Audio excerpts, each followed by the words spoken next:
I'm loving it. The most I'm enjoying being in UK is the freedom. If you have aspirations of making a difference in your home country and dream of inspiring future generations of women who wish to pursue a career in STEM, this scholarship will give you the education, tools and confidence to make a truly positive impact. My knowledge base has expanded significantly since being here. Every time I learn something new, I think about how this could be implemented in Jamaica to make the environment a better place for protection, preservation, and also sustainability. Being a woman in STEM is something extremely empowering because it is a field that has been underrepresented by women from the early stages of this field. So it is extremely important that we keep contributing and that we know that our work will have a positive impact in the life of many in the future. For this unique opportunity, the British Council wholeheartedly encourages you to apply for the scholarship campaign. If you're passionate about a career in STEM and if you have a dream to study in the UK, take the challenge and go for it. It prepares me for something bigger in the future, I can tell. I would definitely back you and encourage you to go for it without having any fears and doubts in yourself. I know it seems a little bit intimidating, but trust me that everything is going to fall in place.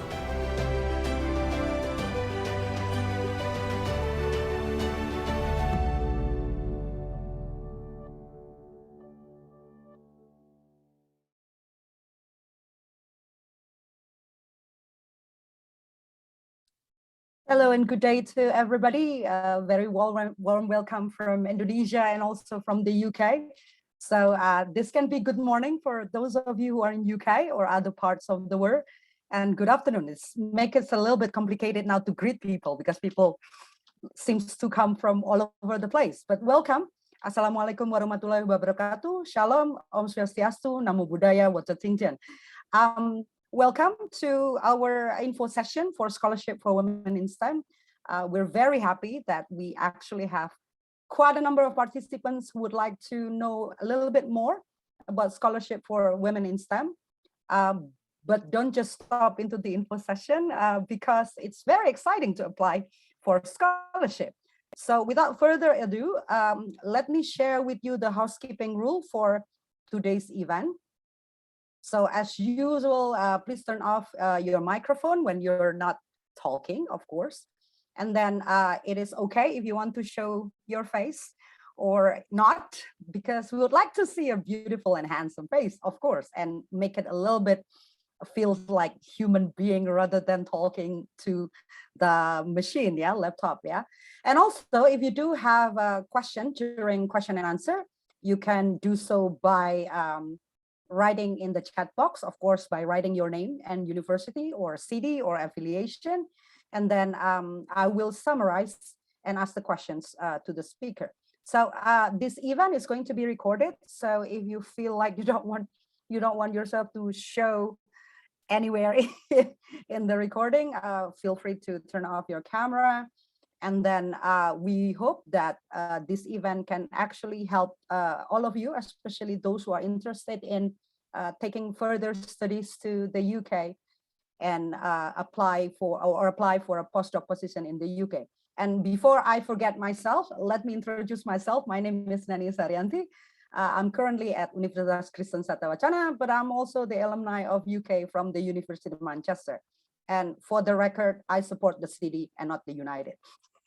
Okay, without further ado, let me invite, wait a second.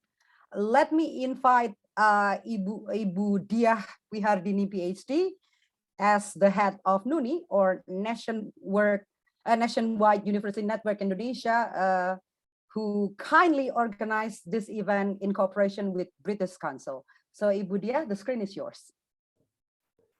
Okay, thank you, Ibu Neni. Okay, the distinguished guest, Mr. Hugh Moffat, the country director of the British Council in Indonesia, Mr. Mohaimin Samsudin, the senior program manager, higher education partnership from the British Council Indonesia as well, Mr. Mohammed Alam, the Senior Development Officer from Brunel University, London. Mr. Nicholas Pitt, the Regional Manager, Africa and Southeast Asia at Liverpool John Moores University. Ms. Jun Chai, the Southeast Asia Regional Director at Teesside University. Ms. Agatha Mia Puspitasari, the Research Assistant from the Ekman Institute, who is also the winner of the first Women in STEM Scholarship. And Mr. Alvin Firoz, the International Officer from University of Glasgow. And of course, the leaders from NUNI, the Nationwide University Network in Indonesia Consortium, ada Bapak Profesor Dr. Insinyur Juwanto Roharjito, MN, Director of Universitas Kristen Petra. Selamat siang, Pak. Dr. Johannes Eko Adi Prasetyanto, the Vice Rector of Research and Collaborations from Universitas Katolik Indonesia Atmajaya. Sore Pak, Bapak Dr. Insinyur Wiryono Raharjo, the Deputy of Rector in Networking and Entrepreneurship from Universitas Islam Indonesia. Good afternoon. Ibu Dr. Foni Indah Mutiara, from she's the head of International Service UPT from Universitas Andalas. Selamat sore Ibu, and of course, not last but not least, Ibu Neni. Ibu Dr. Neni Isharyanti, the head of Office of Cooperation and International Relations from Universitas Kristen Satya-Wacana as the moderator in this session. And our beloved participants from NUNI Consortium members, Indonesian universities, professionals, academics, alumni, and the students. So good afternoon and good morning, wherever you are. And also I would like to say happy Valentine's Day. I'm wearing a dark pink now. Well, this is one of my two clothing that is in pink. So anyway, Bapak Ibu, speaking on behalf of NUNI Consortium, I would like to thank the British Council for this opportunity to co-organize the Women in STEM Scholarship Info Session. So NUNI, of course, is very delighted to maintain our partnership with the British Council Indonesia, who have always supported our activities in developing student mobility, faculty and staff mobility, and also activities in collaborative research and innovation. So today's session is an example of how NUNI and the British Council can collaborate to strengthen our mission. It is expected that this session, which open opportunities for student mobility, will result in academic and professional development of the audience gathered here. From students to faculties to all NUNI members as well as other institutions. So for the second year running, the British Council has launched this Women in STEM Scholarship Program, which offers a full package of support for women to study master's degree or early academic fellowship in STEM subjects at universities in the UK. So I believe that this program is definitely supporting two of the UN SDGs, I think it's number 4 and 5, that aim at empowering women and girls around the world to receive high quality education and equal rights to economic resources. So therefore, I encourage everyone here, especially the female audience, that this is a perfect opportunity and also occasions for you to ask anything related to this scholarship. The tips and tricks, the requirements, the benefits and supports, and other information from our speakers today. We have Mr.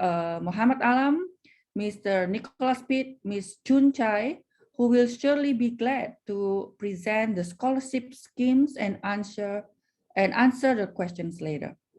So please don't forget that there will also be a sharing session by Ms. Agatha Mia Puspitasari, who is currently studying at the Master of Science in biomedical science at the Liverpool John Moores University. You will hear her experience in applying for the scholarship and how she conducts her study and enjoy the campus and city life there. And hopefully all of this can inspire you to follow her steps. So I hope today's sessions could be productive for all of us, and that we are always in happy, healthy, and safe condition. Thank you. Thank you, Ibu Dia. That's very encouraging for everyone to be happy. That's the most important thing. And secondly, to be healthy. And of course, very encouraging to all the audience, especially the female audience. If you would like to study, especially in STEM field, I think this is the right occasion for you to ask questions and then, of course, inspired to apply. Thank you again, Bu Dia. And the next in the agenda, we would like to hear from the opening remarks from British Council Indonesia, from Mr. Hugh Moffat, the country director. So, Mr. Moffat, the screen is yours. Selamat sore, good afternoon, everybody. I'm Hugh Moffat. I'm the country director for British Council in Indonesia, currently in Indonesia, but I suppose we're all slightly PPKM 3 once again. So working from home, but nice to be here, and hopefully soon we'll be able to get out and about. But firstly, it's good that we're here together.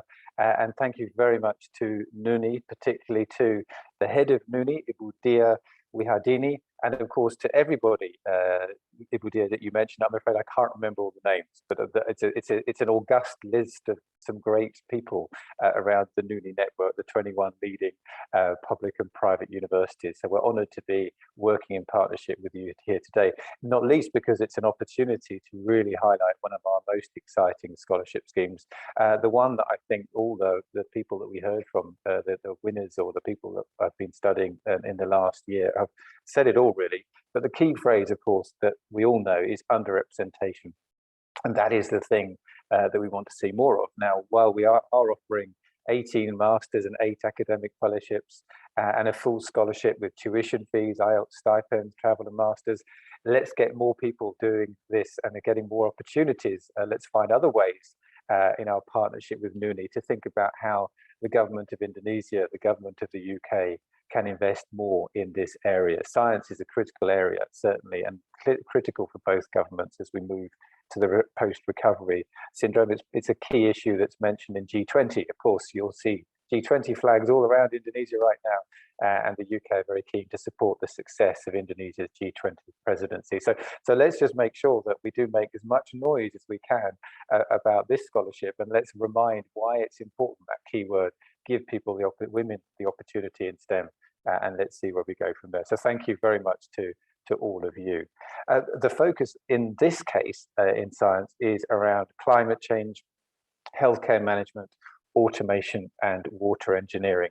And we're delighted that we're in partnership with 4 UK universities of Brunel, Liverpool John Moores, Teesside and Glasgow, and of course their representatives are all presenting today. So again, thank you to Mohammed from Brunel, from Nicholas from Liverpool John Moores, June from Teesside, and Alfin from Glasgow. We're looking forward to hearing from you and hearing all the amazing opportunities and for the potential scholars, of which I'm sure there are so many. Thank you also for joining us, so many of you. It's great to see, very exciting. We're also going to be hearing even more exciting, but as exciting, equally exciting, is from Agatha Mia Puspitasari, who of course is currently in with Liverpool John Moores, and we've just heard is doing an MSc in biomedical sciences. Congratulations for that. But of course, she's going to share her top tips, which will be helpful because these things are competitive and we all need to learn how to do so. But also, she's lived through the pandemic, studying and working in that environment, as we all have, I'm sure. We've all been trying to adapt, but going around the other side of the world and studying can't have been easy. So it'll be very interesting to hear from her too. So just to say, it's been an honor that we have able to run this second year of Women in STEM. We want to grow it. So we want to think about who else could we be partnering with? I mean, we're partnering with Nuni, but who else can we find additional funding and support? Who else should we be talking to? Ideas welcome. And let's see how we can grow this amazing scholarship scheme. And all of you applying, I think that's what we heard from some of the participants on the call earlier today. If you dream it, if you hope for it, if you go for it, you can do it. So let's see how many brilliant applicants we get, and really I wish you all the best. But let's hear now from all the people who can tell you how to do it, the more important people, of how they can help you get through this whole process. So thank you very much, and Nelly, thank you too for facilitating this conversation. Have a good one, and again, happy Valentine's Day to everybody. Thank you. Over to you, Nelly. Thank you, Mr. Moffat. That's very Valentine-ish message, although there's no pink here, but I don't believe in pink representing women. I think all colors can represent women, whatever you like the colors. But yeah, I heard about underrepresentation from women in STEM. So I don't know, I'm actually considering changing my field so that I can get accepted in the scholarship, but I know that's just greedy of me. I stay in my field. So, but yeah, I mean, we have a very large number of people and participants this afternoon. So hoping that most of them can get through the scholarship. It's very competitive, I know, but yeah, it's really good to actually hear from British Council and the UK government to provide this scholarship, because this actually provides a very good and exciting opportunity for women. Thank you, Mr. Moffat. So moving on, we're going to have a photo session to everybody here. So if I can invite everyone to open their camera, if you would like to. I would like to ask the operator to highlight the head of Nuni Ibu Diah and you as the country director, Pak Muhaimin, and representative from Brunel, Liverpool, John Moore, Teesside, Glasgow, and Ibu Agatha. Can we have them to be spotlighted? We have 9. Yep. Is everybody ready with their bright smile and bright future, hopefully? Okay. Can I ask you, Bunisa, to take the pictures, please? Bunisa, you're still muted, so. I'm sorry. I will count it until 3. 1, 2, 3. Once again.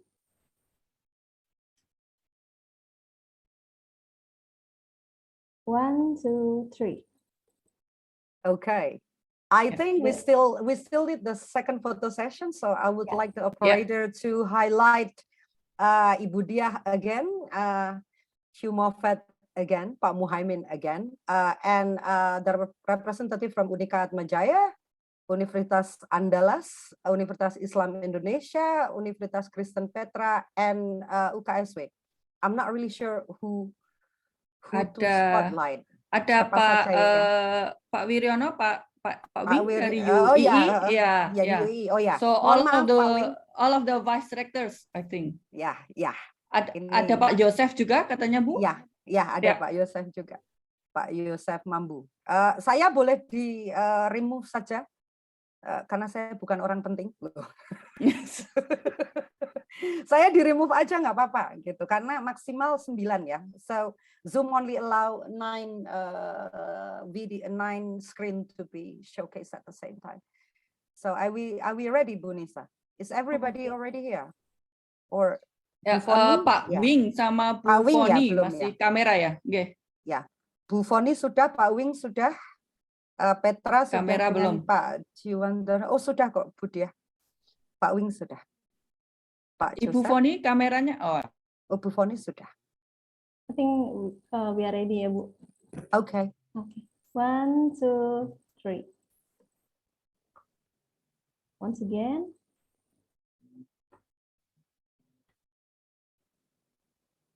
And 1, 2, 3. Thank you, Bapak Ibu.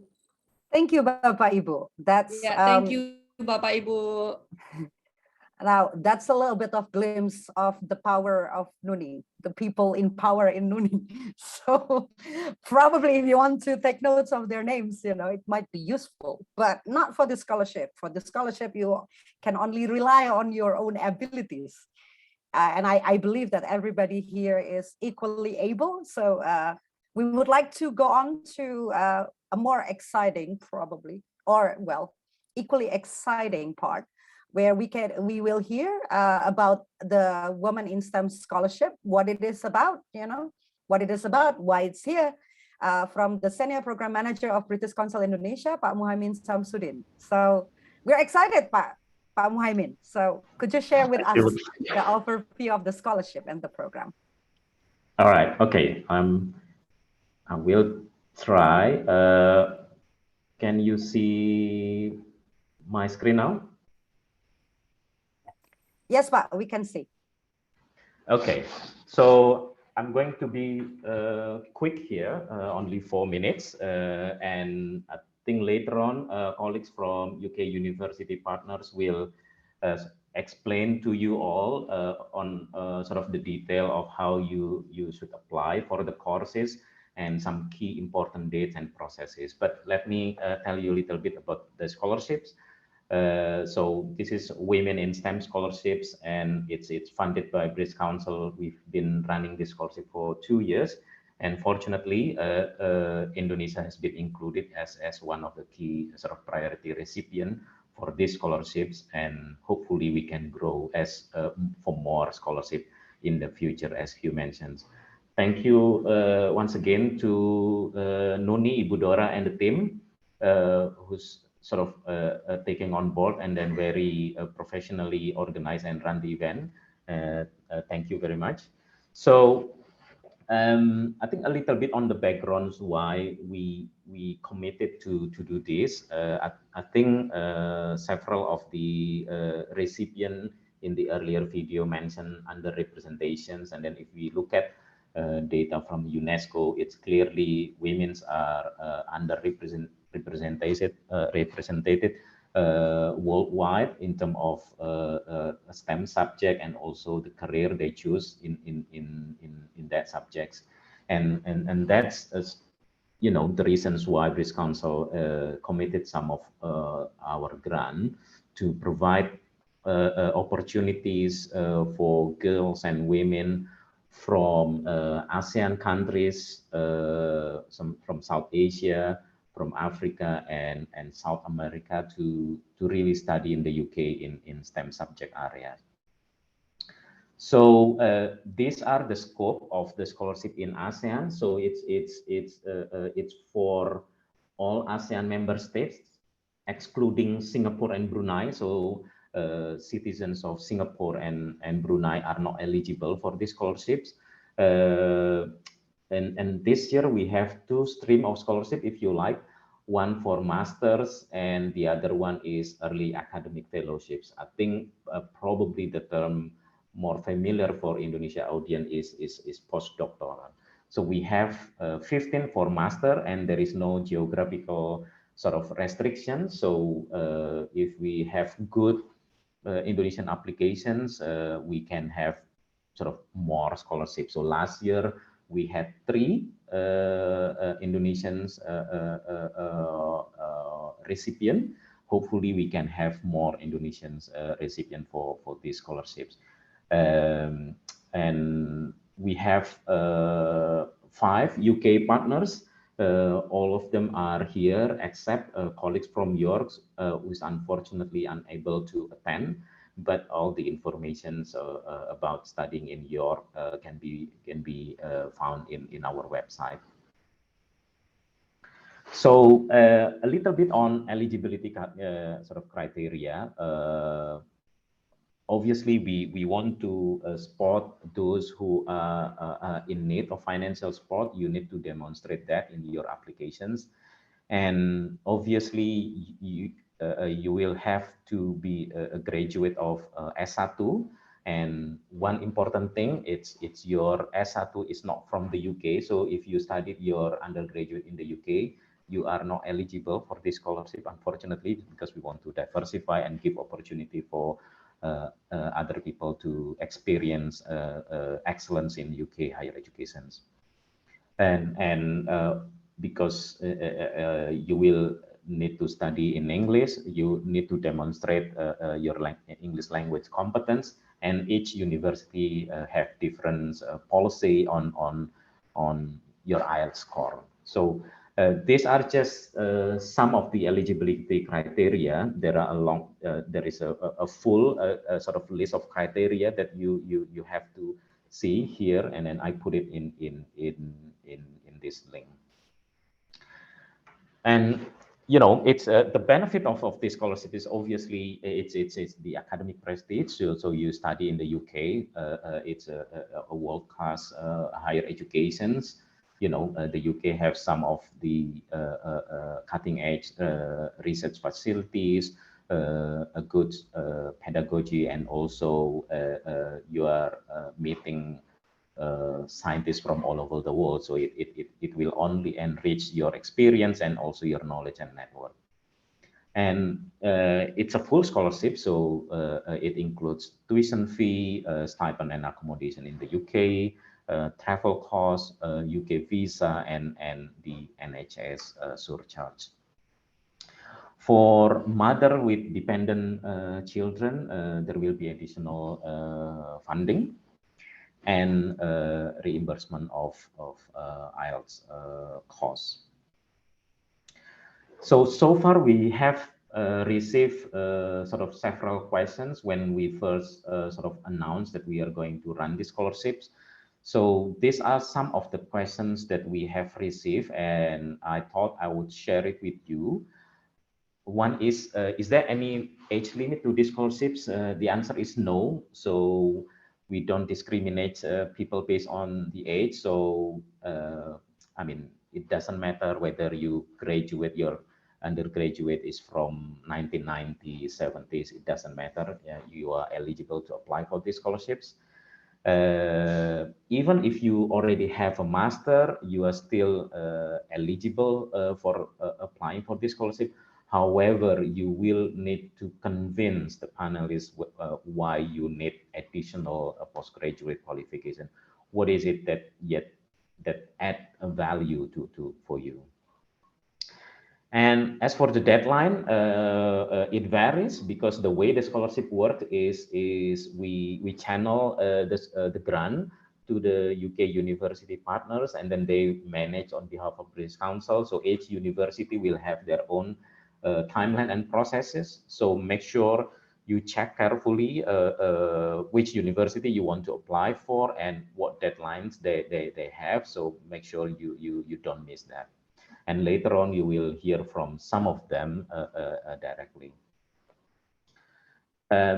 Also, there has been a lot of questions on post-study work visa. For some of you who follow UK news, the UK now has what is called post-study work visa, meaning that once you graduate, you can extend your stay in the UK to do some work or research. So yes, you are eligible for that kind of visa. However, we do also realize that this whole scholarships is designed based around that the recipient will come back to Indonesia and giving back to grow the sector, meaning that to encourage more women or to inspire more women to study STEM. And you need to explain that in your applications.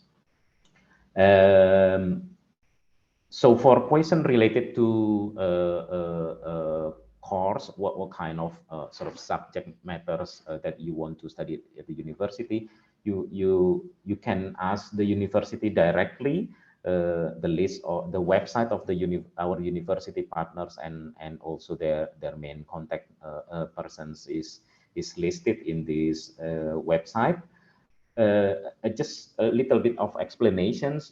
When you go to British Council website, you will see that there are 6 university partners for ASEAN, but Edinburgh Napier, the one that I highlight in red, that's only for students from Cambodia, Myanmar, and Laos. So, Edinburgh Napier will not recruit students from Indonesia. And if you have a question related with the scholarships, you can contact us via this email. Thank you, Ibu Neni. Thank you, Pak Muhaimin. I think that's a glimpse to what the scholarship is about and a little bit of common questions that being asked by applicants. But to get into details, we're going to listen to the representative of the 4 universities that become the partner in the scholarship program. So for the first time, we're going alphabetical order, everybody. There's nothing to do with the ranking of the university. This is just alphabetical order of the university. For the first, since Brunel comes before the other, I would like to invite Mr. Mohammed Alam, the Senior Development Officer from Brunel University in London, to share what exciting things that you can do at Brunel University. Hi, good morning, good afternoon, everyone. Warm welcome from Brunel University. And I thought alphabetical order, by alphabetical order, you meant my name, Alam. But yeah, well, Brunel, that can also go like that. A comes before B, so yes. Okay. So yeah, I mean, first and foremost, we are absolutely delighted to be partnering with the British Council to offer this amazing British Council Scholarship for Women in STEM. I mean, this is our second year running. We've been involved in this partnership and offering this amazing scholarship. Last year, we had the honor of supporting 8 women from South Asia. So I can tell you, you know, it was an absolutely amazing experience. We had absolutely fantastic, you know, applicants, and no doubt we will get amazing applications this year round as well. Yeah. So those we awarded the scholarship to were exceptional. And as we speak, they are engrossed in their courses, but already they have very interesting stories to tell about their journeys since being awarded their scholarships. Not least, you know, our 2 Afghan scholars, scholars from Afghanistan, who had to get out of the, you know, find a way to get to the UK as the Taliban took over the country. So amazing stories there coming out, and the strength of this woman is something that we need to really celebrate. So what is Brunel offering for the 2022-23 academic year?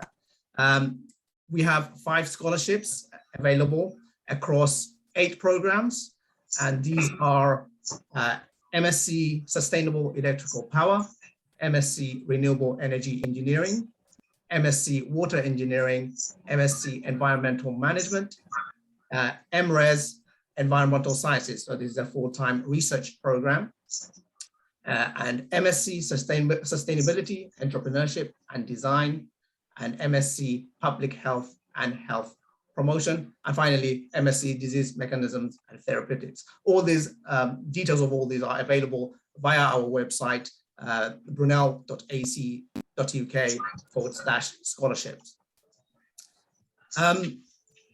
So what you do is scroll down to the British Scholarship for Women in STEM, and you'll find all the details, all the course, and you can click on those links and find the exact details of the respective course and the criteria. So as is standard practice, you will need to complete an application telling us about you, how amazing you are as a person, what you've achieved, and why you believe you deserve a Woman in STEM scholarship. The deadline for the application, well, actually, we've just extended the deadline for this application, so it's now 25th March. So those who've been on the website earlier, it says 9th March, but it's just been extended to 25th March. So I urge you to get on there, even though there's a bit more time. I urge you to get on there right now and look at the details, explore the courses that you want, find out what the requirements are, and get applying. What I also need to point out is that when you're making an application, you must first apply for a course, apply for the course in advance of making the scholarship application. So if you are not able to provide that Brunel ID that you get when you apply for the course on your scholarship application, unfortunately, we will not be able to accept that application. So please make sure that you follow, the guidelines are there, so make sure you follow that guidance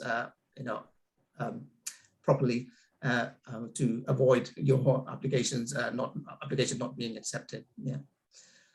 Of course, please read all the terms and conditions carefully, including the requirements of the course, as I mentioned, before you start the application. We intend to interview all shortlisted candidates, and we are expecting that to happen around between the 18th and 26th of April. And all applicants who have not been shortlisted will be informed by 20th April, if not sooner. We are expecting to notify award winners by mid to late June.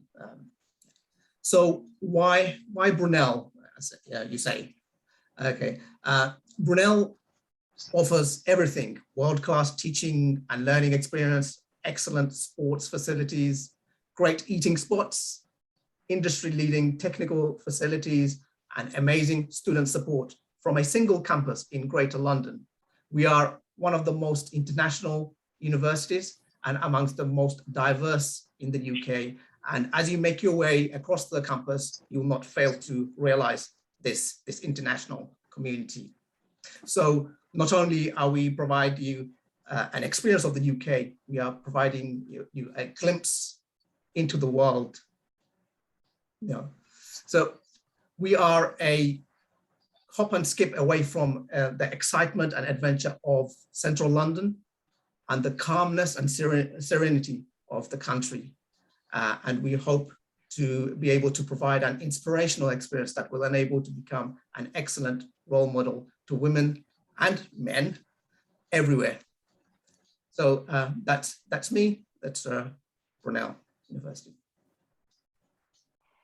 Thank you so much, Mohammed. That's very exciting. I'm wondering which part of London is that? Because of course there's the zone 1 and zone 2, and there's like zone 6 and 7. In West London, so okay. Uxbridge, yeah, right on the border. Oh, right at the border. That's exciting. But very close to the main London itself. So it will be very strategic actually to go to Brunel. So if you are interested to live in a place that is very close to the center of UK, like the center of everything, I think government arts, I love the National Gallery in London. And of course, the British Museum is just around the corner and very free. So yeah, anybody who have questions about Brunel, I invite you to write your questions at the chat box. So I can compile it later, or Mohammed can actually respond to the questions straight away. If you can, Mohammed, I would really appreciate it if you take a look at the chat box if there are any questions for Brunel. Okay, moving on. The next in the alphabet is L. So that will be Liverpool John Moores University. We have Nicholas Pitt, the International Relations Team and Regional Manager for Africa and Southeast Asia. So Nicholas, are you ready to to introduce the charm of Liverpool? Other than just the team, I understand that some people are attracted to Liverpool because of Liverpool, the football club, but Liverpool offers more than just football. Yeah, we are the best team in the world, so it's no surprise that people come to Liverpool because of the football. So that's one of the pull factors for us. Talk to you a bit about the city, a bit about the courses available through the scholarship. As mentioned earlier, the most important guest here today, Agatha, who's a current student at Liverpool John Moores, who was awarded the scholarship last year. She is here with us as well today, so she'll be able to give a good insight about the scholarship and also a bit about LJMU as well. So it's better to hear from her, I think, than me. But I will give you some insight into the scholarship and the university as well. So I will just share my screen very quickly. Okay. So hopefully you can see that okay. It's in the process. Oh yeah, we can see the river. For those of you who have never been to Liverpool, there's like a big river. Alrighty. So can you see that all okay? Yes, we can see all the pictures well. Great. So from that, so obviously, yeah, you can see Liverpool there. We are by the coast. So yeah, the big River Mersey leads into Liverpool. So yeah, so just in terms of location, obviously Mohammed, very close to London. We're based in Liverpool, which is the northwest of the UK. So as you can see by the coast, so most students would actually fly into Manchester and take a taxi, which is about 40 minutes from Manchester to get to Liverpool. But you can see as well, we have 2 campuses based in the city centre of Liverpool. So any student studying any of the STEM subjects will be based at the city campus. So as I say, very close to the city centre, close to all the restaurants, the bars, the shops, everything's within walking distance of the campus. All accommodation is within a 5 or 10 minute walk of class, which is great if you want to wake up late and still make it on time for class.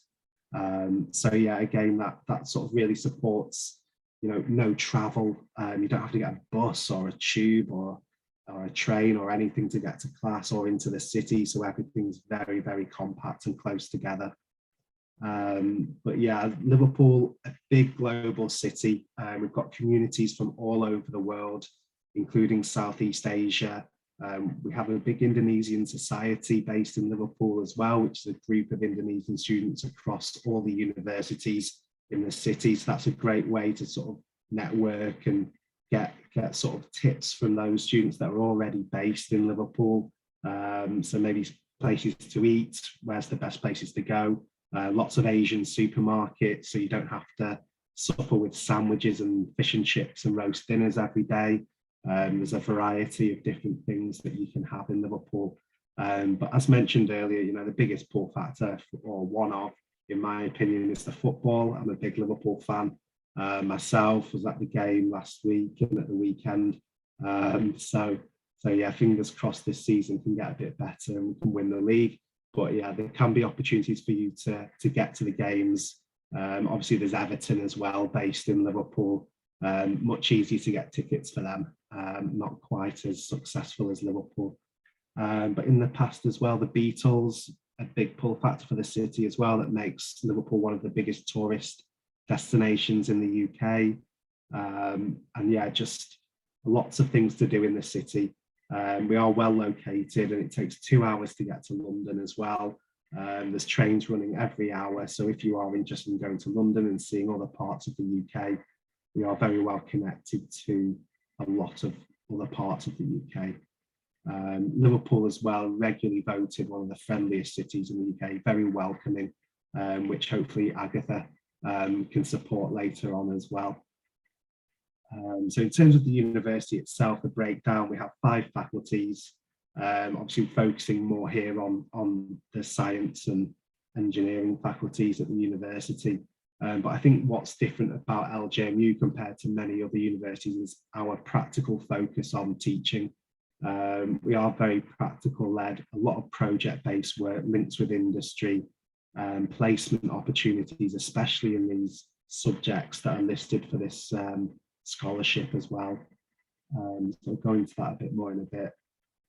Okay, so the British Council Women in STEM Scholarship. So this is the 2nd year that we've been doing this. So we had the scholarship last year again for Southeast Asia, and we have 5 students currently with us now, and there will be the opportunity for 5 more students to come this year. So as mentioned previously, this is a fully funded scholarship. It covers absolutely everything. So even sort of, if you haven't got an IELTS, for example, that's covered, your travel's covered, your accommodation's covered, you get a monthly stipend as well to cover all your costs. So in Liverpool, you know, a very affordable city, that monthly stipend will stretch quite far. You know, you can live quite generously and comfortably off what's provided as part of the scholarship.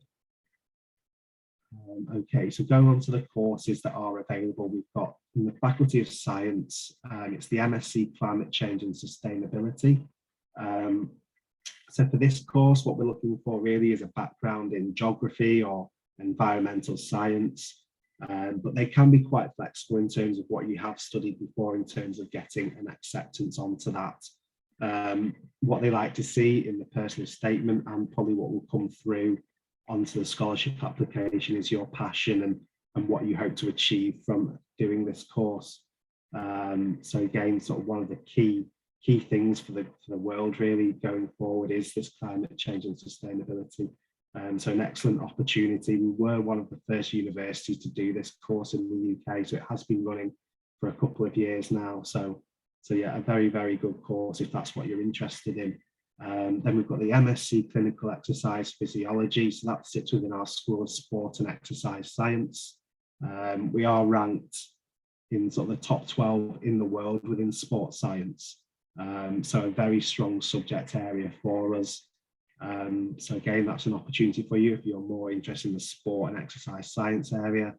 And then we've got MSc Natural Product Discovery, so that sits within our School of Pharmacy. We do have the first School of Pharmacy in Europe, so a long history within that area. So yeah, again, this is actually quite a new course for us. So yeah, a great opportunity if it's the pharmaceutical science area that you are interested in. And then we've got the Faculty of Health, so we've got MSc International Public Health. So the university has a big public health institute. The City of Liverpool as well has received funding from the World Health Organization in the last year to develop a research institute based in the city. And that's really focused around our international public health course and that Faculty of Health, as well as from the University of Liverpool, the Liverpool School of Tropical Medicine, all linking into that WHO Research Institute to help in terms of future pandemic outbreaks. So really current, and you know, it's a proud moment for the city to kind of be selected by the WHO to get that research institute based in the city. So that will lead to a lot of opportunity for you if you take the International Public Health course. And then the final course is the MA Mental Health. So sat within our School of Psychology, again, a very current course and sort of, you know, a leading course for the university as well. Okay, so some of the eligibility criteria, we kind of mentioned that already a bit earlier, so I won't go into too much detail about that. But obviously it's, you know, female students from Indonesia, you know, please do apply for the course. I mean, the main one thing to look at is that you haven't studied in the UK previously. So you have to have done your bachelor degree really in Indonesia to be eligible for this scholarship. So please note, I know it was mentioned earlier about the study visa. So you are allowed to stay, but I think the purpose of this scholarship is to get across how you can benefit going back to your home country and supporting your communities back there, and the development focus of these courses and how you hope to achieve and go develop yourself and your local home country basically when you go back. That's the purpose of the scholarships. So, you know, that's what a big criteria of the application form for the scholarship is, to cover that and how you hope to develop your home country in the future and your local communities. So that's very important to get across in the application. And finally, how to apply. So there's an application form on our website, so it's on the International Scholarship section. It's a simple application form, but as Mohammed mentioned as well earlier, you do need to have an application in for the course first before applying for the scholarship. We won't accept applications for the scholarship without an application for the course. So you really do need to get those applications in soon for the courses. The deadline is going to be the 31st of March for us. So you do need to get those applications in for the course soon. Typically processing at the moment is taking about 4 to 5 days to get an application reviewed and an offer out. So really, you know, if you are interested, get those applications in sooner rather than later so we can get you your offer, and then you can apply for the scholarship and spend enough time to get detail into those answers. Okay, so again, any questions, do put those into the chat and we'll be happy to answer those later. If you think of something later on, my email address is just there, so feel free to contact me with any questions at n.a.pitt@ljmu.ac.uk.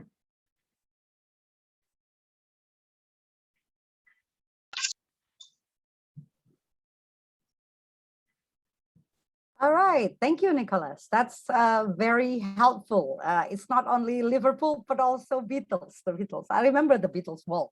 It's very exciting, actually, to be in Liverpool. And there are quite a number of museums that I like in Liverpool. So yeah, probably that's another pull.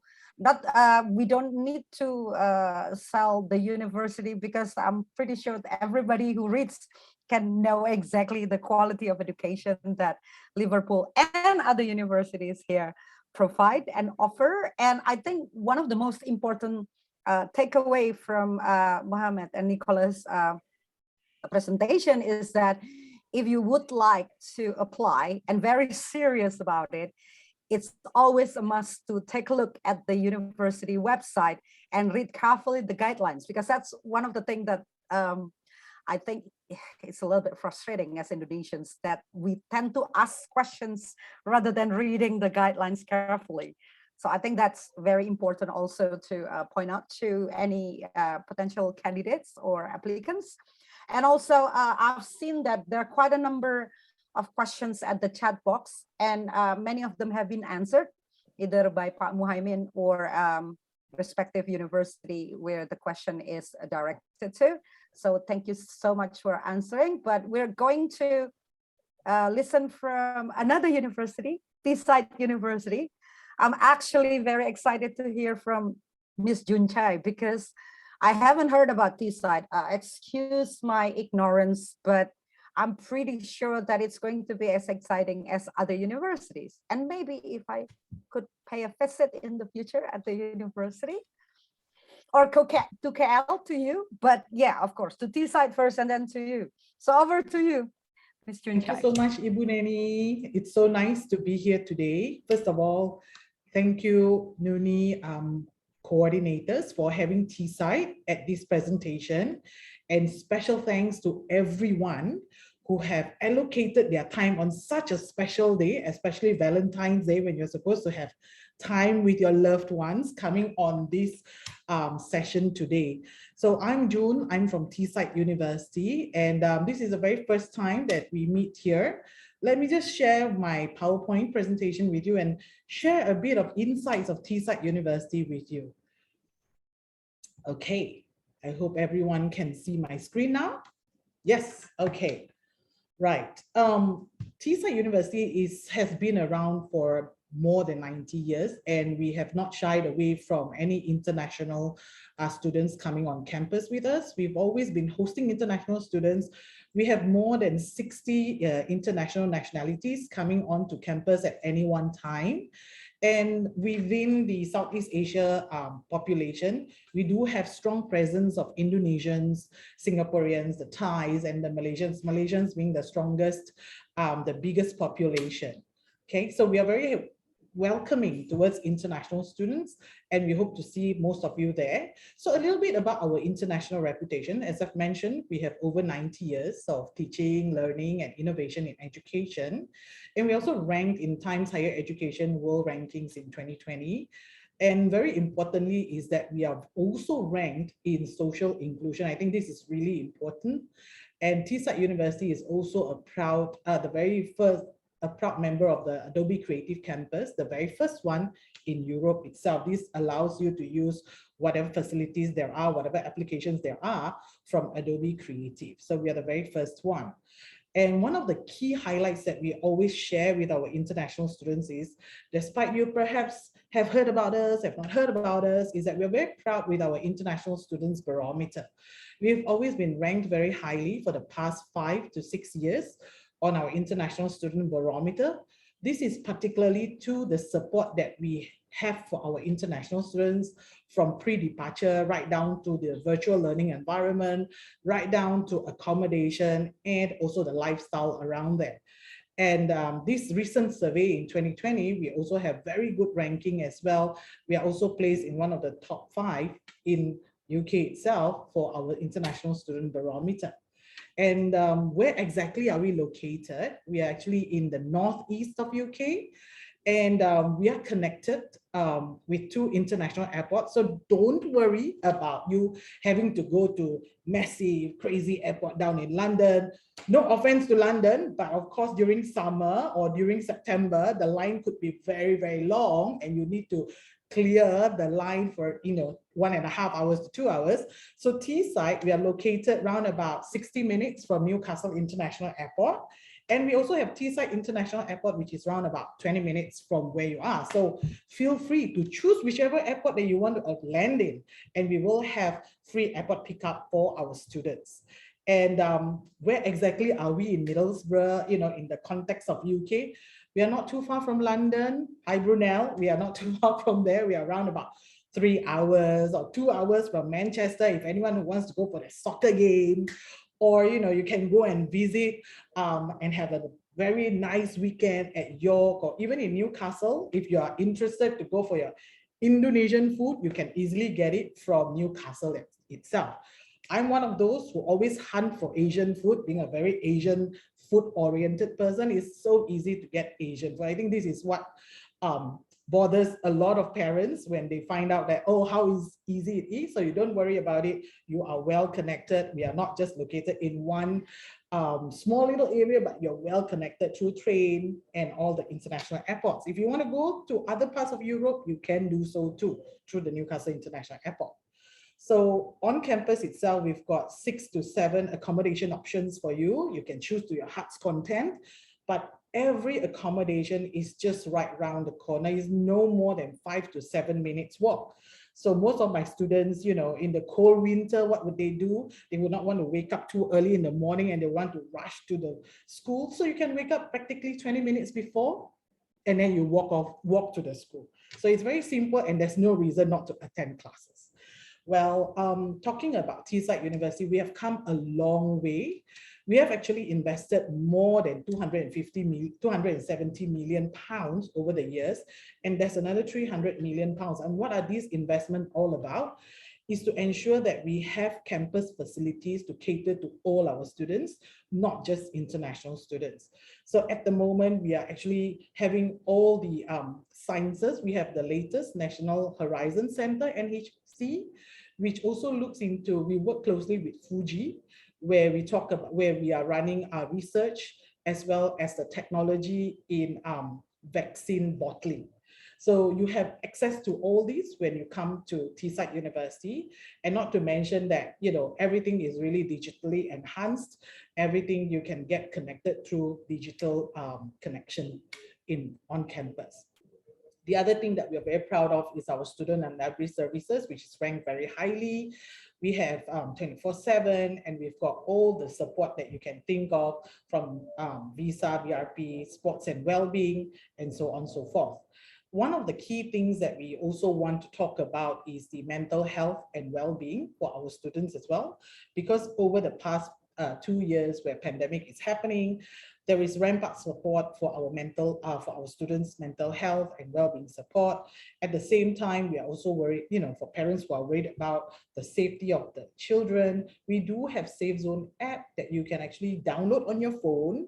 And whenever you study very late at the library, if you need someone to accompany to walk you home, you can have that access too. So all well and good. And if you come from any faith at all, we do have the leaders from different faiths, from Islam all the way down to Buddhism, that we do conduct all these kind of services for our students to get you connected and get the guidance, from the leaders in the society, in the community itself. So now talk about the scholarships for women in STEM. We do have 5 units of them, as what was explained earlier by Pak Muhaimin and all my other colleagues from Brunel and Liverpool John Moores. It's exactly the same. We have £35,000 that will cover tuition fees and the rest of it. It was already mentioned earlier. It's specific to particular nationality: Cambodia, Indonesia, Laos, Malaysia, Myanmar, Philippines, Thailand, or Vietnam. We are very, very delighted that this year, this scholarship is extended to Southeast Asian nationalities. Similar to Brunel, last year we have our students from Pakistan, Afghanistan as well. And I remember one of the students had to leave Afghanistan in the midst of, what was happening in Afghanistan when the turmoil was happening. And safe to say that she has already arrived. She arrived safely on campus, and she's already thriving on campus itself. So the support is always there for you, regardless of where you come from. We will go the extra mile with you, along with you. So one of the other key eligibility is that you cannot have studied previously in the UK for your undergraduate level, and you must not have received any financial support from other fundings or awards. I think one of the areas that is being looked at is Teesside's area alongside with British Council. These are the following subjects that we offer under the STEM scholarship. There are 7 of them: environmental management, sustainable innovation, advanced biomedical science, microbiology, applied artificial intelligence, applied data science, and master of public health. Of course, there are more information that you can find on our website, but these are the typical 7 areas that you can apply for, which is under the Women in STEM scholarship.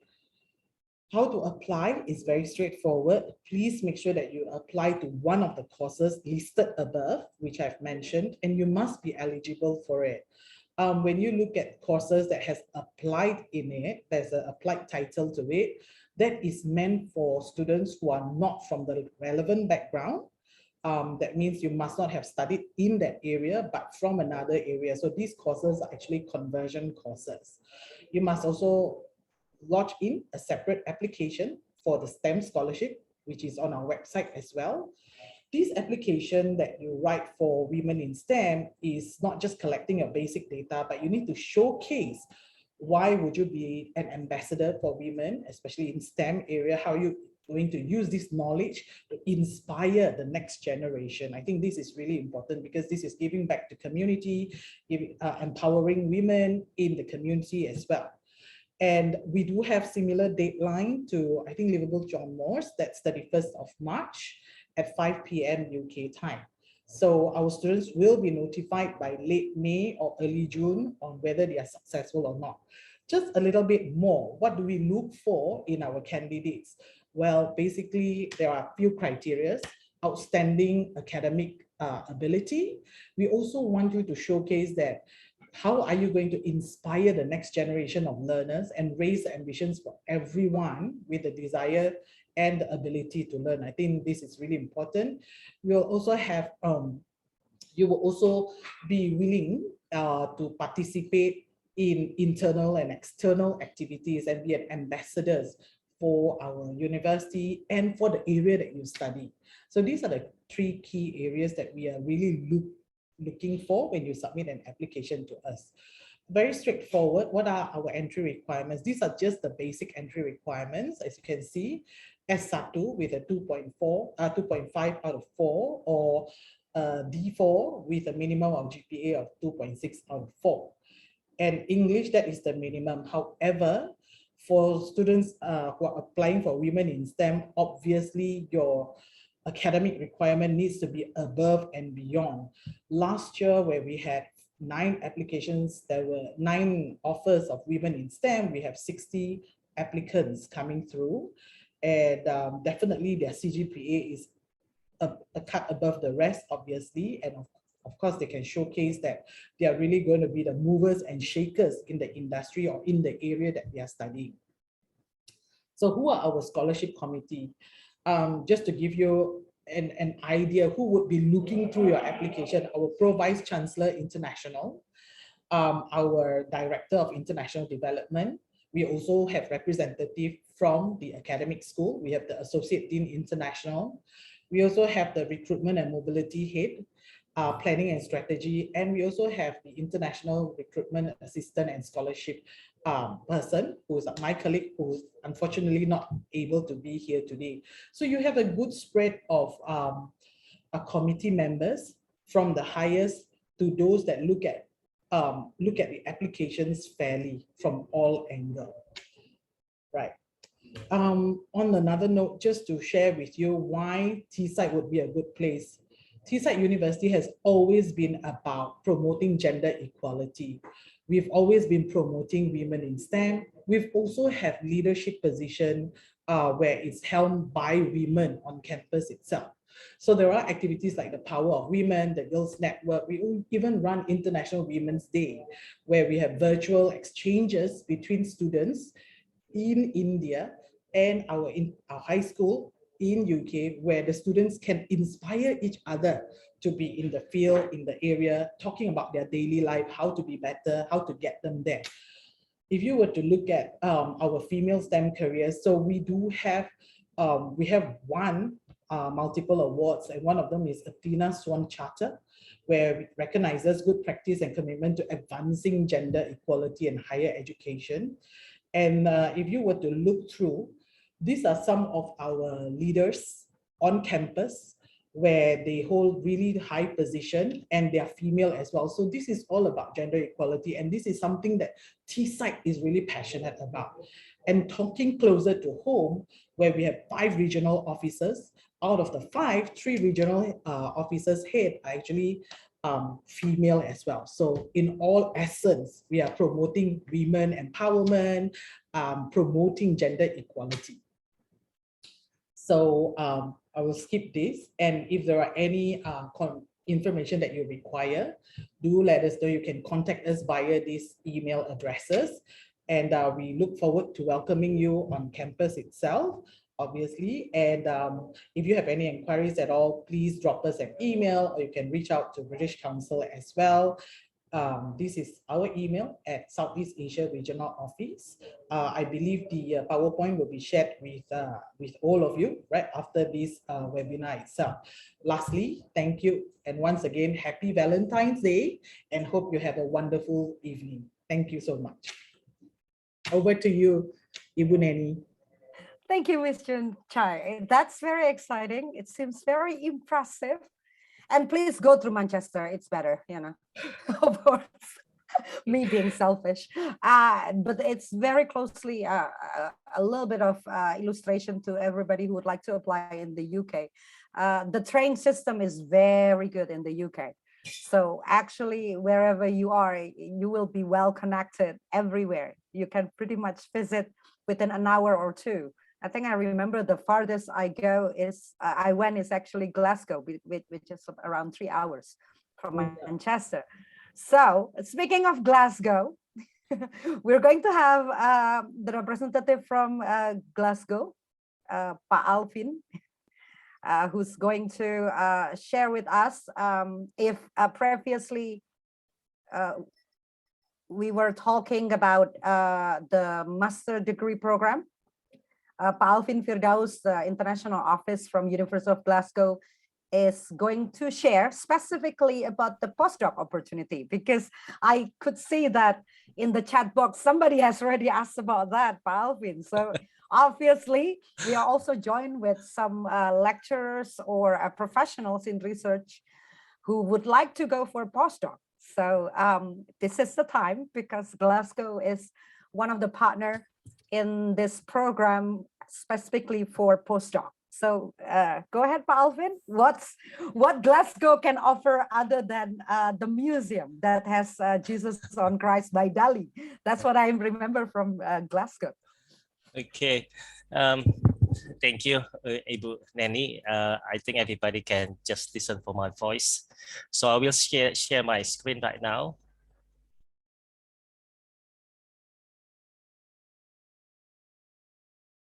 Okay, so everybody can see? Yes, Pa, we can see. Okay, well, thank you, Ibu Neni, and thank you for organizing this event, especially for British Council and also NUNI. So my name is Alvin Firdaus. I'm the University Glasgow staff in Indonesia. So basically I'm based in Jakarta. So we also have the official office in Jakarta at Nara Batavia. So everything will be done by the office in Jakarta in terms of recruitment and also inquiry that probably come up later on. So just quick introduction about University Glasgow. I think Ibu Neni already mentioned that Glasgow and York University, those only university that will be offered for early fellowship academics or postdoctoral program. So just roughly about University Glasgow, we established in 1451, and that's make us as the 4th oldest English-speaking university, and also the group of the ancient university as well. In Scotland itself, we also the 2nd oldest Scottish university. So roughly we have the student approximately around 38 or 39 right now, 30,000 right now, and that's represent around 35 for international students, which means that we have around 140 international nationalities. We also member of Russell groups, so maybe some of the people here already know about a similar level as the Ivy League in US and also Group of 8 in Australia. So in UK, we do have the Russell Group, that's 25 research university that high ranked university that's really given the contribution to research, incentive research in UK and also around the world. So recently in 2022, University Glasgow named as the Scottish University of the Year. And also in 2020, we also named as the University of the Year. So in Indonesia, is very common that most of people will be see about ranking, and mostly will be familiar with the QS ranking. So in terms of the QS ranking, we are at 73, and also other ranking indicator, for example, the higher good university guide ranking, and also others complete university guide, we always in top 100 university ranking. So that's about us. So this is the milestone that I want to explore, but not so much in detail, just probably the year of 1867, that one of the alumni from University of Glasgow invented of the antiseptic in surgery. I think most of Indonesian now these days are using the product. If you can see, the second name is Lister, so the product is Listerine.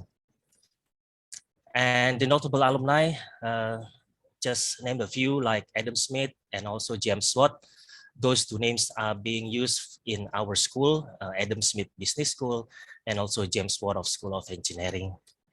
And the recent alumni is our First Minister of Scotland, Nicola Sturgeon. She completed the Bachelor in Law with Glasgow as well. So we have 4 colleges. The college level, it will be the same as the terminology in Indonesia as a faculties. So today, my presentation, we only focus on the College of Medicine, the Veterinary, Life Sciences, and also Science of Engineering. We also call the Medicine, Veterinary, and Life Sciences MVLS. And we also have 3 campuses, the one in Gilmore Hill and others, Garscube and also Dumfries. And the main campus is at the Gilmore Hill campus. So this is the overlook about the campus looks like. Most of people just very fascinating about the main campus, and this is just right in the middle. And just about 5 minutes walk at the back of the campus, you will see the library, which is our library, is considered as the biggest library in Western Europe. And also we have the fresher building, which is this is the student international support, where all the students will be get involved mostly during the study at Glasgow. And we just recently opened for the new teaching hub in 2021. And for all the Muslim students, don't worry so much about where you want to take it, your prayers. We provided this kind of invite room also in main campus, and one also at the library. So when you do your self-studying at the library, you don't need to go back to the main campus or vice versa. So you just do it on your leisure time, also doing your 5 times prayers a day. And we just focus to the College of MVLS. We very closely to 7 research institute, focus on improving health and quality life of humans and animals. The only one hospital in city of Glasgow is attached to our learning and teaching hub. It makes us and also the student got most experience from the day one they start the program. For the College of Science and Engineering, we also have the very world-class research facilities. Something that really proud of is about the wind tunnels and also planetarium. And also the college, the College of Science and also the Engineering is considered as the oldest faculty as well in UK. So we're connecting globally with some of the local university in Indonesia. For example, we do have with UGM in Yogyakarta. We very closely with the faculty of Visipol for student exchange. And also we just established a new double degree with ITB. I think it's been for 2 or 3 years right now. So that's a dual degree ITB and us. And also we proud, we also consider the campus that under the Indonesian International Student Mobility Award, or ISMA. And this year will be the second year for us. And last year we had a quite, I think Glasgow has been chosen for the most student awardee from ISMA to go to Glasgow. I think we had about 30 students.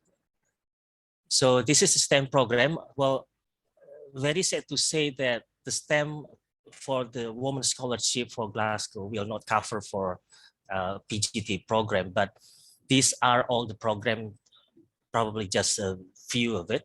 And you can see from the QR code just that I provided on the presentation, you just can simply scan to see all the program under STEM. But we do have the partial scholarship, which is worth for 10,000. So probably the students who really want to go to the program from Glasgow can just apply for this scholarship. All right, so this is the video from our awardee last year. Sorry. The name is Alia, and she's taking the sustainable water environment. She has been at Glasgow for almost 7 months now. So she's awarded from the STEM scholarship last year. So this is the video that we need to look at. My name is Alia Daina Salma. I'm from Indonesia.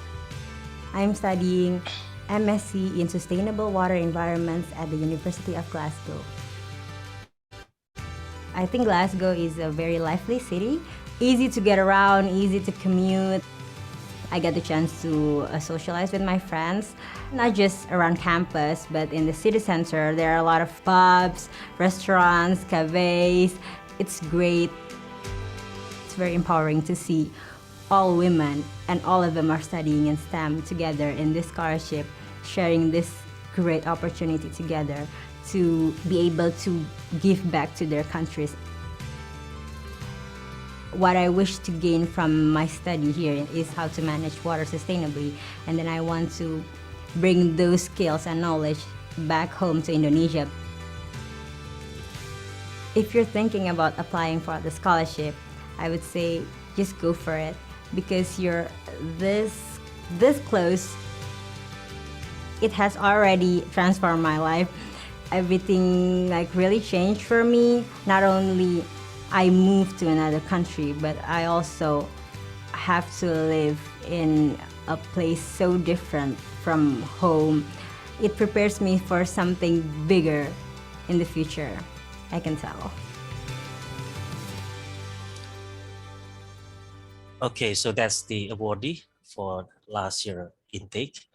So this is the one that we're looking more information, early academic fellowship, or some university also call the postdoctoral requirement. So one of the requirements should be PhD qualification, of course. And again, most of the qualification for the IELTS test is 7.0. I know it's quite high, but I think that's also the standard if you want to do your PhD with us. You need to find the prospective academic supervisor. So all the academic supervisor, according to the college, also available on the website from British Council. So I give you the QR code again. So probably you just can simply scan and see on your leisure time on your prospective academic supervisor. And you need to get the acceptance from us before 18 March. I know it's a quite very short time, but I think it will be extended for maybe another 1 or 2 weeks, because I can understand it really takes more and a lot of effort to find the right academic supervisor based on the expertise and also your interests as well. So just have a look and playing around with the website of Glasgow as well. So I know some information will be updated very soon. So please register your interest just in case you want to know about the academic for the postdoctoral. So I can just simply send you the information once they become available or updated on the website. So just give a screenshot for that. Just quick about City of Glasgow. We've been voted for the friendly city 2 times in 2014 and 2021. This is reflection how the city is very safe and convenient for students to study. It's roughly the same like city of Yogyakarta probably, or maybe Solo or Bandung. So another thing that I want to show about City of Glasgow is I think last year for the UN Climate Change Conference, also conducted in Glasgow in November. So a lot of the minister from Indonesia also give the guest lecture at the university for all the students. So this is the subway that normally we use for transportation at the Glasgow University, and university just exactly at the Hillhead station is only about 5 or 10 minutes walk from there. And this is cost living of for the student at the city of Glasgow roughly is 990, but I think roughly for all the students can just live about 700 or 800. Again, this is the QR code. You can just simply screenshot and you can see it probably later on. And this is the office that I mentioned it earlier before, that we have the office in Jakarta, Indonesia. Most of the activities for the pre-departure briefing also conducted at the office. And I think that will be wrap up my presentation. And this is my contact. Feel free to contact me, and that's my email as well. So I think that's the end of my presentation. I will pass to Ibu Neni. Thank you, Ibu. Thank you, Valvin. I think I'm qualified to apply for the postdoc. Unfortunately, I'm not in STEM. So yeah, that's the downside of it. But anyway, I think it's very exciting to go to Glasgow again, because I think one or twice visit is just not enough. I mean, I would like to go again. Let me know, Ibu. Oh, of course, I will. Okay, it seems that we do have some questions at the chat box. Some of them have been answered by the representative of the university. I noted that there is a question about how many programs you can actually apply at the same time. This is by Ibu Feni, and I think it has been answered that you can only select one. Okay, so you have to really read the guidelines, really read about the university, and then decide which university you want to go for the master degree. Yeah, so you have good choices. I'm sure that it will be tough to decide which university, but unfortunately, you can only apply to one university rather than the three of them, right? The second one is about living costs in London, and it has been answered by Mohammed.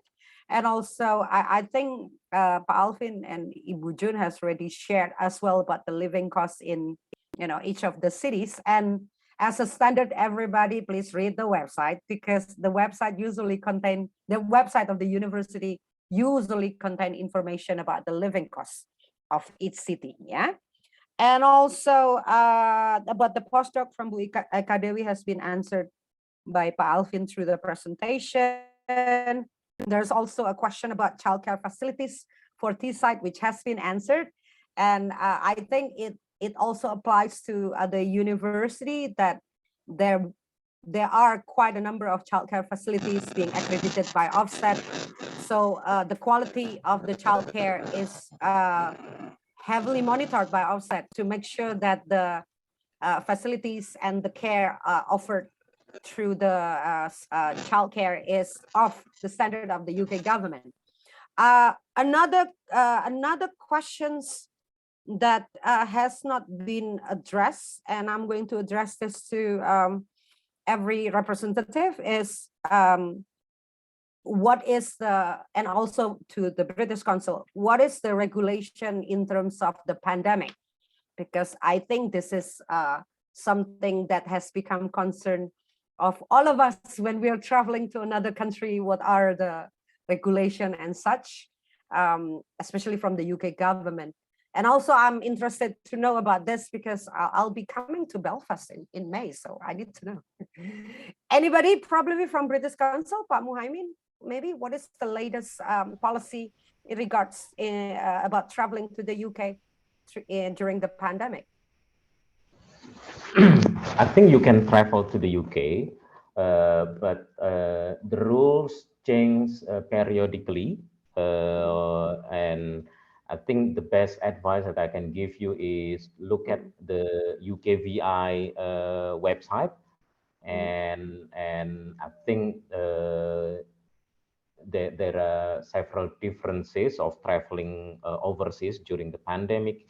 there is additional form that you need to fill in and all those normal COVID test, things like that. So you need to follow that, and the UKVI website is full of the information that you you can consult with. And for Indonesia, we have also DFS office in Jakarta, Surabaya, and Denpasar. And during the pandemic, they open 3 days a week. So Monday, Wednesday, and Friday, that's their normal business hour. But I think sometimes the local governor changed the PPKM level and they need to adapt to that. But normally it's either Monday, three days a week, UKVFS, Monday, Wednesday, and Friday. So yeah, that's in general, but maybe other UK university representative want to add more on specific COVID rule traveling. Yeah, maybe if any universities here would like to ask to answer or to add on specific information for each university. What I know is certain universities actually provide assistance for any students coming from overseas, you know, special assistance in terms of the regulation that is relevant to traveling to the UK or to university during the pandemic. Is there any? Yeah. What I will say, sorry, what I would say is that probably Pak Muhammad first. Yeah. What I would say, though, obviously, the universities are constantly monitoring the latest regulations relating to the pandemic, and we are flexible in accommodating the needs and help assisting students through these regulations. For example, during the pandemic, when there was a requirement to quarantine in a hotel, Brunel, and I'm sure many other universities, covered the cost of quarantine. And we will also have free accommodation. We will also have free accommodation for those who are self-isolating to fulfill their isolation periods. So we are constantly monitoring the developments, and we will be there holding your hand through this process. So yeah, what I'd say, don't worry too much about it. Yep, I think that's right. Don't worry too much about it. But yeah, we do have some concern about that. It's getting more and more difficult to travel anyway. So yeah, I think there is also one question. This is my personal question, because I try to put myself in the shoes of the applicants to get to know what is my chance of getting into each university. So how many applicants that will be admitted in each university? So we know the competition. How big is the competition here? Is there any information, Muhammad, Nicholas, and June? How many projected applicants that you guys are going to admit? Okay, let me try first, Ibu Neni. So, Ibu Neni, for Teesside University, as I've mentioned earlier, last year we have 9 women in STEM offers from British Council. We only received about 60. At the moment, without having to publish it widely or promoted it, we have already received close to 60 applicants. I'm sure Brunel, Liverpool, John Moore, they would have more. It's really hard to assess how many more we are expecting, but we think this year we will see a lot more applications coming in from Indonesia right after this when we promoted it, and we do have a lot of other promotional activities around it, and from the Philippines as well. These are the 2 huge contenders for the scholarship at the moment. So in terms of ratio, it's really hard to tell, but at the moment we are already close to 60 applications coming in for women in STEM. I'm sure my colleagues will be looking through with their eagle eyes and all that stuff coming through. So we will keep you posted, but everyone has a fair chance, and we are looking at how to nurture the kind of talent and how this talent can bring back the knowledge and inspire the rest.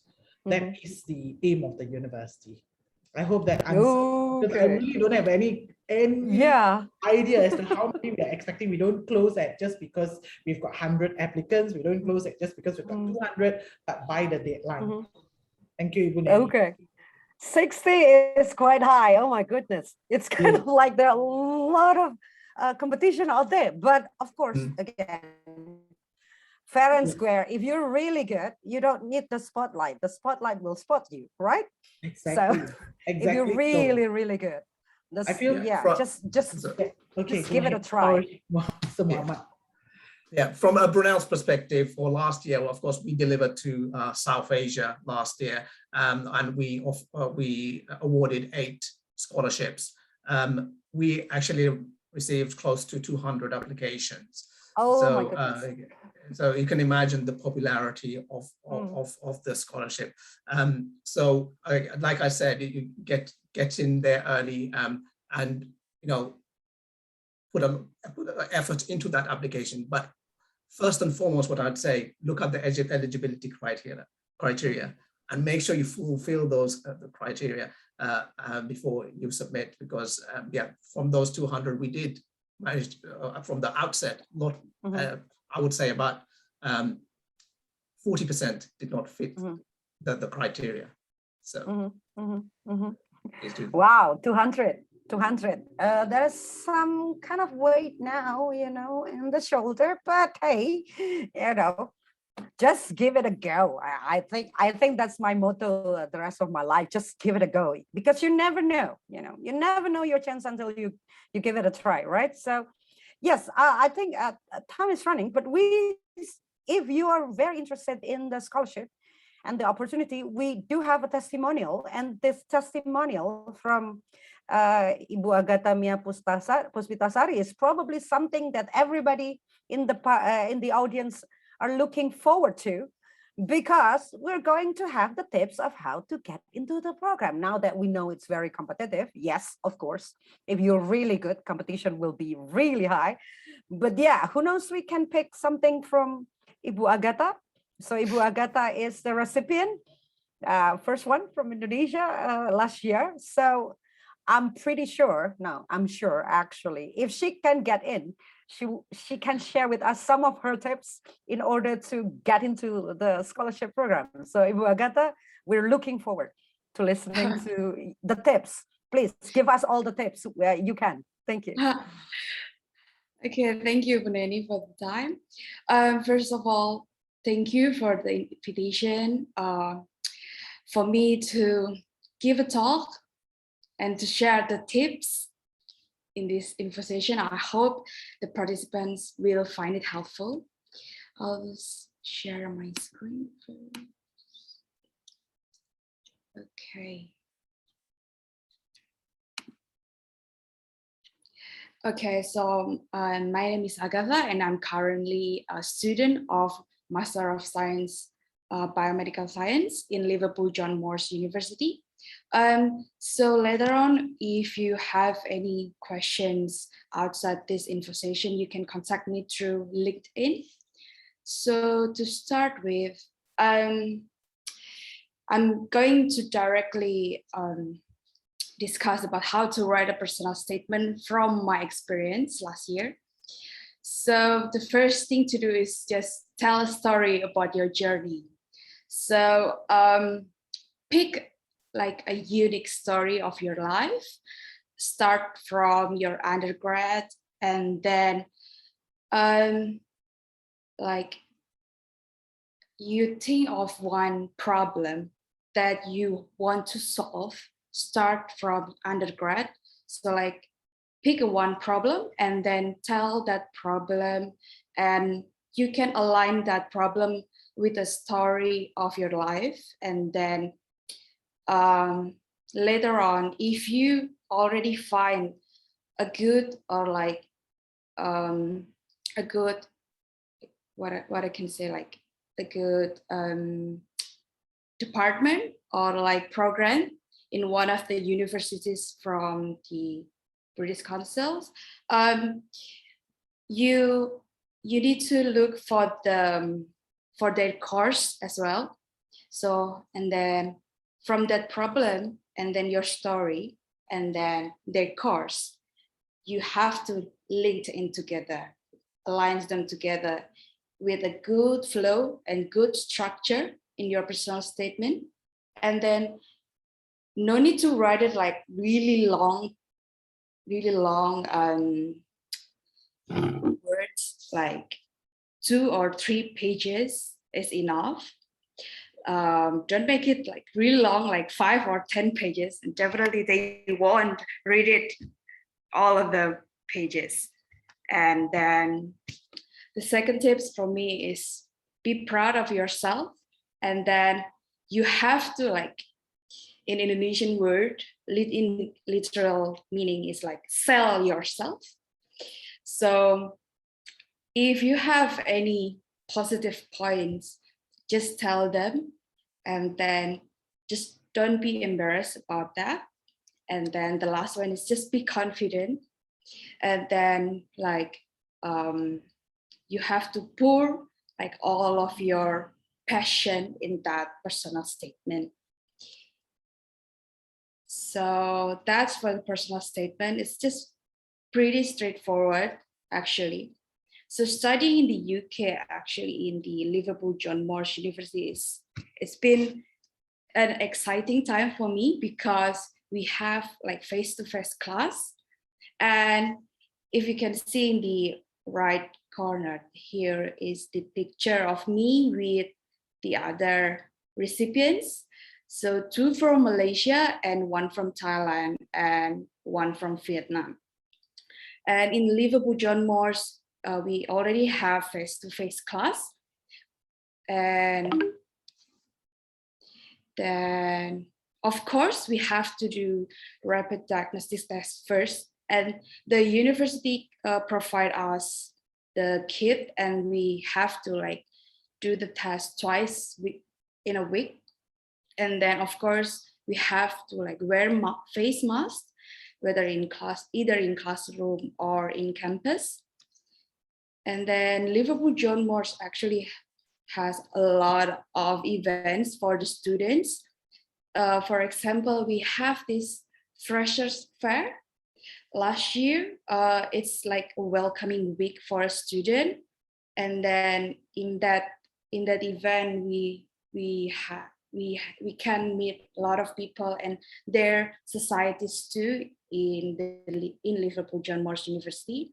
And also we have a student life building where it's like 24 hours open for students, and they provide us like a free computer that we can borrow. And then they also give us like a loan laptop for students who needs that.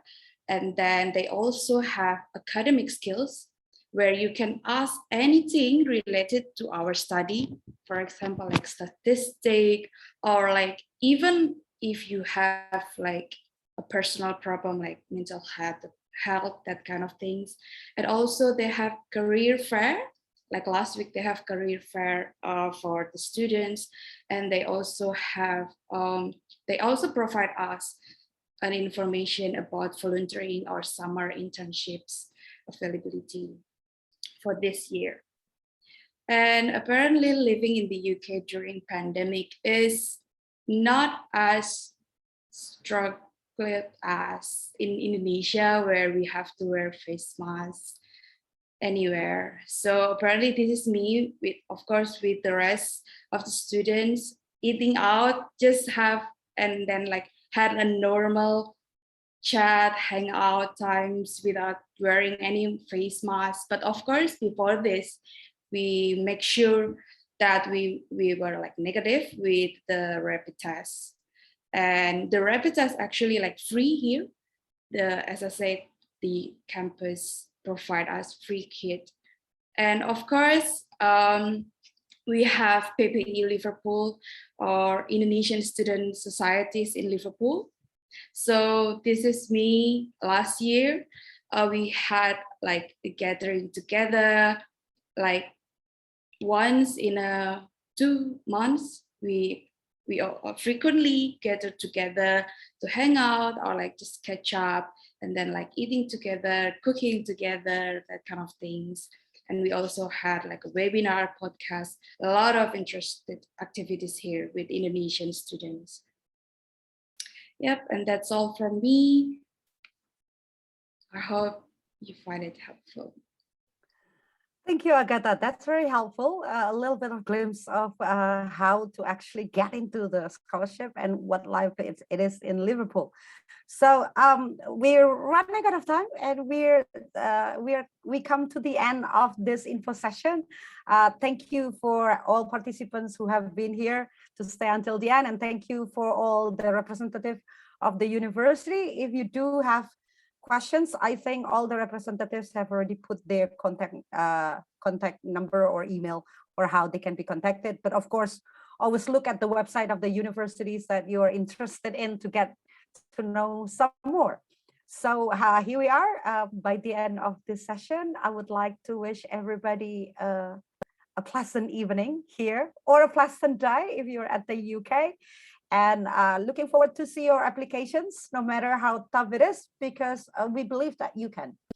Thank you, everyone. And don't forget that there is an exit attendance link that is already provided. Make sure you fill it out. So I'm Nani, and it's been a pleasure and an honor to host this event. Thank you so much, everyone. And we'll see you in our next event by the British Council and NUNI. See ya. Cheers. Thank you. Bye-bye. Thank you. Thank you. Thanks, bye. Thank you. Thank you. Thank you. Thank you, everyone. Thank you. Everyone. Bye, everyone. Take care. Bye. Thank you. Thank you, Ibu Elisa. Nice to Thank see you, Bu Neni. Thank you, Terima Bu kasih, Dora. Bu Neni, Bu Dora. Thank Pak you, Engke. Mbak Angela. Thank you Thank you, all. Mbak everyone. Putih, Bye. terima Thank kasih you. Pak Muhaimin. Terima kasih semuanya. Thank you. Terima kasih Bu everyone. Angela atas link Zoom-nya. Terima kasih Bu Neni, great MC plus moderator nih, plus. Aduh, kalau plus tuh gimana? Iya. Gimana gitu ya? Maksudnya Ibu in Neni, terms bisa Ibu Neni kita jadikan MC tetap Nuni iya, aja. multi Astaga. Pak Ardi, tolong